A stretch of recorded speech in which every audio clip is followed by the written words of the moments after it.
जय माता दी दोस्तों, आप सभी का मेरे चैनल पर बहुत बहुत स्वागत है।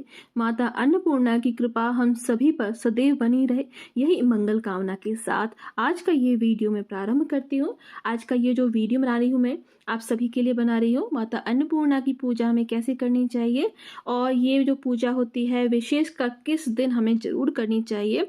अगर आप 21 दिवसीय या फिर 17 दिवसीय व्रत नहीं कर पा रहे हैं, व्रतों का पालन नहीं कर सकते हैं, तो किस दिन ये जो पूजा है वो हमें ज़रूर करना चाहिए। अगर आप गृहस्थ हैं तो आपको ये पूजा ज़रूर करना चाहिए।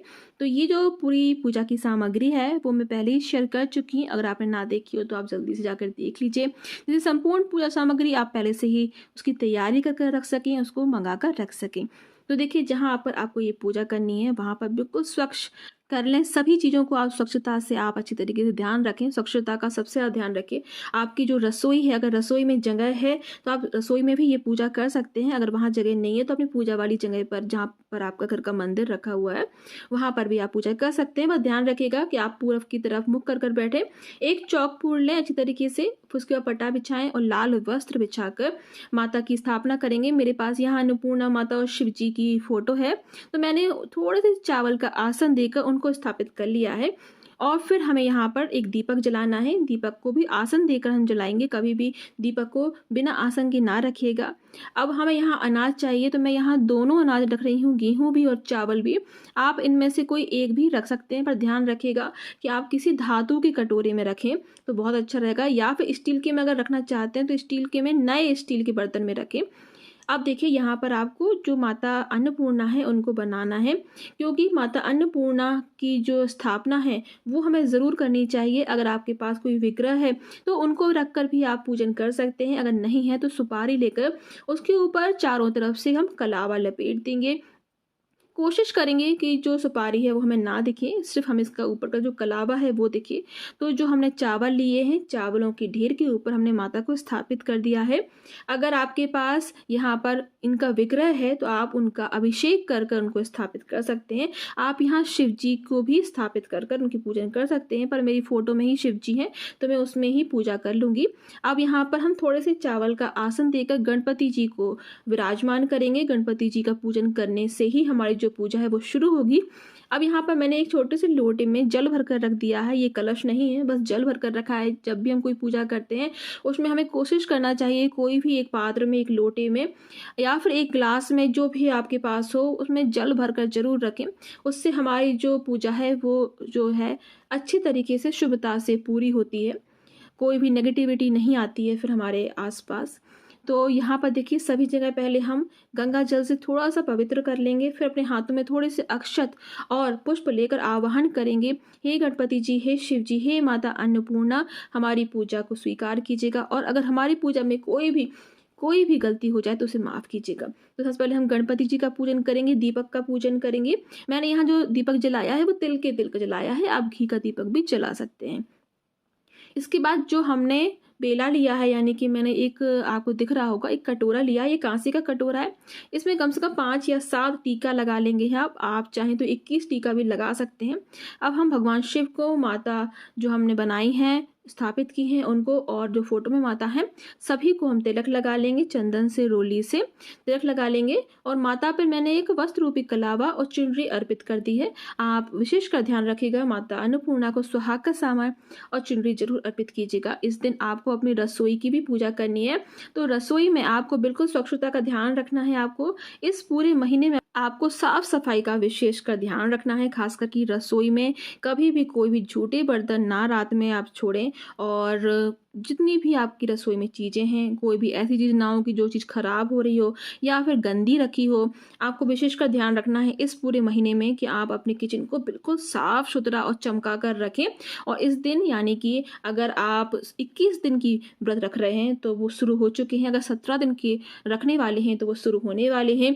अगर आप ये भी नहीं कर सकते हैं तो आप जो मार्गशीर्ष महीने का आखिरी दिन होता है पूर्णिमा का, तो पूर्णिमा के दिन माता की जयंती मनाई जाती है।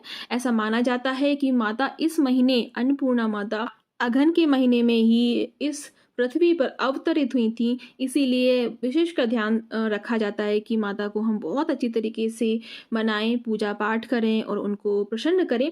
तो देखिए मैंने यहाँ एक मिठाई है वो गणपति जी को अलग से लगाई है, और खीर जो मैंने बनाई थी वो मैंने कांसे की एक छोटी सी कटोरी है उसमें मैंने भोग लगाया है। कांसे या पीतल में आप दूध या खीर जो होती है वो लगा सकते हैं, पर ध्यान रखिएगा आप जो तांबा होता है, तांबे में बिल्कुल भी दूध का सामान बिल्कुल भी ना रखें, दूध की चीज़ें अर्पित ना करें, क्योंकि वो विष का स्वरूप ले लेता है। धातु जो होते हैं उसमें आपको ध्यान रखना है इस बात का। तो यहाँ पर मैंने चावल और दूध की खीर बनाई है। ध्यान रखिएगा थोड़ा सा उसमें केसर हो सके और थोड़ी सी इलायची जरूर डालिएगा। अब यहाँ पर मैंने एक जो पत्ता लिया है वो है पीपल का पत्ता। अगर आपने कथा सुनी होगी, मैंने कथा आपके साथ पहले ही शेयर कर दी है, उसमें बताया गया है कि पीपल के पत्ते पर अगर आप कोई भी भोग अर्पित करते हैं तो उसका जो प्रसाद है वो माता तक तुरंत पहुंचता है, सीधा पहुंचता है। तो अगर हो सके तो पीपल के पत्ते आप पहले से तोड़कर रख लें और अच्छे से धोकर उनको पूजा में इस्तेमाल में लाएं।